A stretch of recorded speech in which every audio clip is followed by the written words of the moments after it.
Okay, moving on to numero 10, numero 10, number 10, the Wheel of Fortune, all named a little different.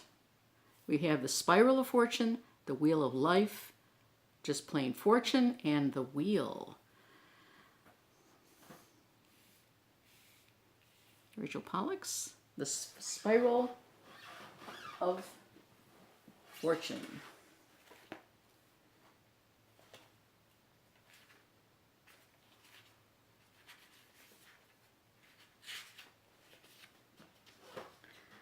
She begins.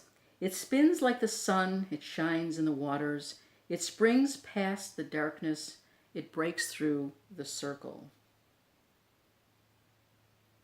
And then she begins.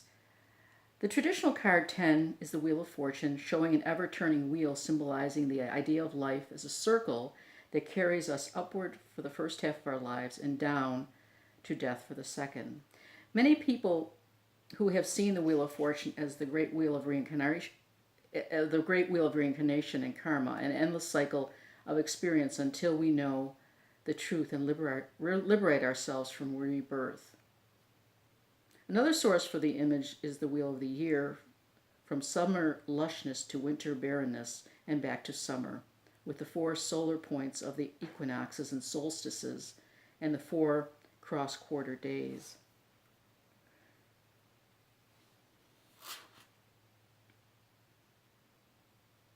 The Spiral of Fortune comes to the hermit as a vision. It nourishes us as we follow the path of self-knowledge, and it prepares us to face the following trump: justice. Recognition of the truth of our lives. Having seen the spiral vision, we can look at ourselves without fear.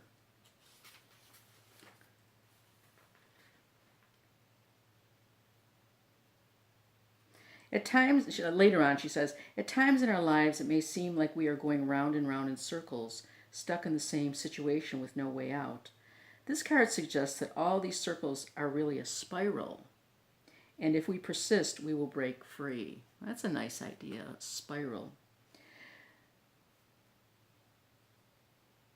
Divinatory meanings: breaking out of old patterns, change that liberates, gaining a wider vision, the possibility of a breakthrough, especially when a person seems to have gotten nowhere.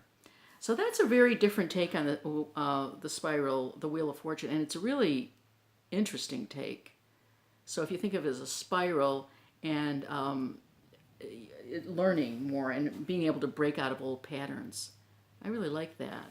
Let's see if the other ones sort of copy that or are similar too. Okay, we have the Wheel of Life. Margaret Peterson's Wheel of Life. And of course, as I said, it's a poem, so we'll read that. Revolving, not standing still, no beginning, no end.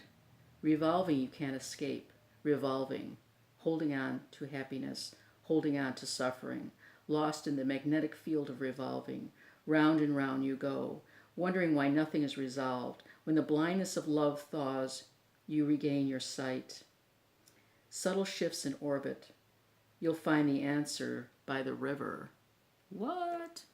We'll go again. Revolving, not standing still, no beginning, no end. Revolving, you can't escape. Revolving, holding on to happiness, holding on to suffering. Lost in the magnetic field of revolving, round and round you go, wondering why nothing is resolved. When the blindness of love thaws, you regain your sight. Subtle shifts in orbit, you'll find the answer by the river. So it's sort of saying a little bit like what Rachel Pollack said.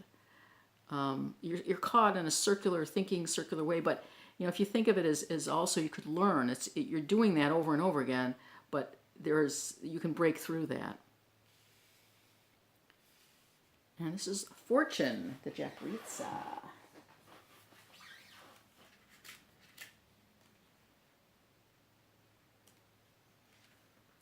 It's a great picture. All her pictures are great, in my opinion. Fortune. The concepts of integration of the mind, body, and spirit on the path to the ultimate destination of the major arcana's journey continues to be addressed in Fortune. While previous cards have primarily concerned themselves with the perspective of the individual, here the preponderance of events and influences beyond one's control are considered. This card is often titled the Wheel of Fortune in many tarot decks. The artist has referenced the well-known real motif, but has employed it here in a more fractured, random, and chaotic environment than the carefully considered card, the Hermit, that precedes it.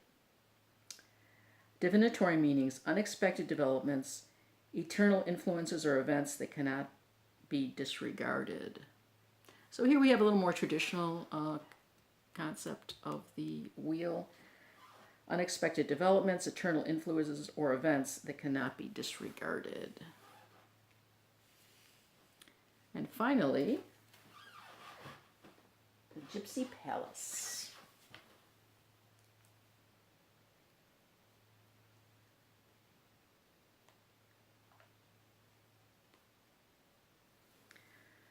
She calls it the wheel. This card symbolizes the flow of actions which are beyond our control. The Wheel of Fortune always takes a turn.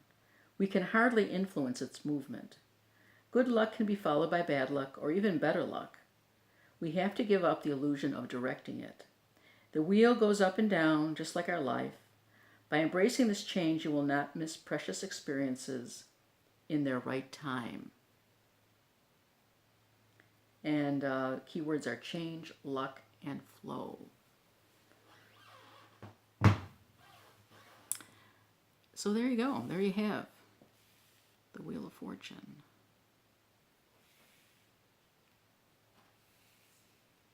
I'm sort of drawn to this one, this Rachel Pollack. You know, the fortune, the situation with fortune is like it's fated. So it's like you lose yourself, your will, your free will. It's kind of like you just brace yourself because these things are going to happen. And but you can choose how you react to things. So if you get bad luck, you can choose how you react to that because there's always free will involved. So I don't think fortune is meant to be like you're just kind of a victim of happenstance. There's always how you choose to deal with that, which is sort of intimated in this card. You always have a choice of how to deal with anything that comes your way. That's my opinion. Okay, that's the Wheel of Fortune by many names and faces. Have a great day.